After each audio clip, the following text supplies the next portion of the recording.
অপরাধীদের নিয়ন্ত্রণে Gendaria railway station, বাড়ছে চুরি, ছিনতাই, বেপরোয়া মাদক কারবারিরা। শ্যামপুর থানা প্রতিনিধি মামুন হোসেনের তথ্যচিত্রে থাকছে বিস্তারিত। গ্যান্ডারিয়া রেলওয়ে স্টেশন এখন অপরাধীদের নিয়ন্ত্রণে চলে গেছে। প্রতিনিয়তই বাড়ছে চুরি, ছিনতাই, মাদক কারবারিরা আরো বেপরোয়া হয়ে উঠেছে। এদিকে ঢাকা নারায়ণগঞ্জ চলাচলকারী যাত্রীদের অসন্তোষ বেড়েই চলছে। তবে তাদের দাবি, কর্তৃপক্ষের উদাসীনতা এর জন্য দায়ী। যাত্রী চলাচল কম হওয়ায় ও স্টেশনের রেলওয়ে পুলিশ না থাকায় এসব মাদক, চুরি, ছিনতাইয়ের মতো ঘটনা ঘটেছে বলে দাবি স্থানীয় এলাকাবাসীর। তবে রেলওয়ে স্টেশন আন্ডারপাস হওয়ার সন্তুষ্টি প্রকাশ করেছেন সাধারণ পথচারীরা। তবে স্টেশনে পর্যাপ্ত নিরাপত্তা নিশ্চিতের দাবি জানিয়েছেন তারা। মোবাইল, টাকা পয়সা এবং মানুষের নিরাপত্তা এটি কিছু নাই, এটি খুব সমস্যা। এবং বৃদ্ধ লোকরা এটি যাইতে পারে না, তাদের সমস্যা, তাদের ওই আছে।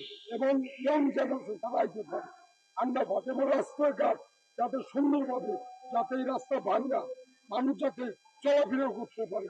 আমি আপনার কাছে বিনীত অনুরোধ করতেছি যাতে সম্ভব যাতে এটা সুন্দরভাবে। পারিপার্শ্বিক দিক দিয়ে অসুবিধা হয়েছে, কারণ এখানে মাদক দ্রব্য সেবনকারীরা এখানে রাতে শোয়, আবার অনেক সময় এদিকে অনেক রাতে মানুষ যেতে পারে না, ছিনতাই হয়। হ্যাঁ, আবার কিছুদিন আগে এখানে ওই মারামারি কাটাকাটি হয়েছে।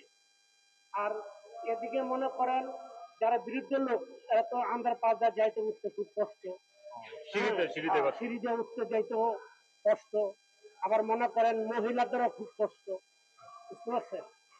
আর এটা সরকারের কাছে আমরা আবেদন জানাই যাতে মানুষের যাতায়াতের যাতে উপরটা হলে এই দিয়ে দেন, না যাতে ওই আগে যে পকেট গেটটি আছে একটু খুলে দেন, ওপেন করে দেন। আচ্ছা, ছাত্ররা চলাচল করাটা অসম্ভব হয়ে হচ্ছে, নেশাখোরদের আনাগোনাও বেশি। আর দ্বিতীয় কথা হচ্ছে, এখানে যে কিছুদিন আগে যাওয়া হয়েছে আপনার রাস্তাঘাটের অবস্থা কিরঞ্চিতের জন্য হাঁটা যায় না।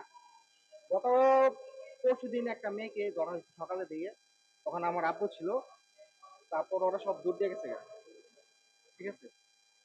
আর এখানে দুইজন গার্ডের দরকার ছিল, গার্ড হলে সবার জন্য ভালো হইতো, কারণ এখানে অনেক রাত বিরাতে অনেক মহিলারা চলো, তারা নিরাপদ না। এখন দেশের পরিস্থিতি অনেক খারাপ হয়ে গেছে, আপনারা সবাই দেখছেন। তারপরে যদি এটা যদি ওরকম আন্ডারপাসের ভিতর দিয়ে যদি ইস্যু করা হতো তাহলে সবার জন্য আরো ভালো হতো। আচ্ছা, নিরাপত্তার কথা বলছিলাম, ঠিক আছে। অবস্থাটা দেখছেন, মানে যে মানুষের হাঁটাচল করতেছে, অবস্থাটা কি করছে একদমই যে অপরিষ্কার সমস্যা আর কি সিঁড়িতে। আর কিন্তু এটা একটা ওভার ব্রিজ হলে ভালো, ওভার ব্রিজ হলে ভালো হয়। জীবন কেন্দ্রে বাজারের পাশে বা একটু আরেকটু সাইডটা একটা যে ওভার ব্রিজ দিত তাহলে ভালো। কিন্তু এই আন্ডারপাসে মানে আমাদের কষ্ট হইতেছে। সিঁড়িতে উঠে কষ্ট, তারপরে ধুলাবালি, এগুলি কোনো ঝাড়ু দেয় না, অনেক ধুলা, অনেক ধুলা, এগুলি ঝাড়ু দেয় না, মাঝে মধ্যে কারেন্ট চলে যায়, অন্ধকার।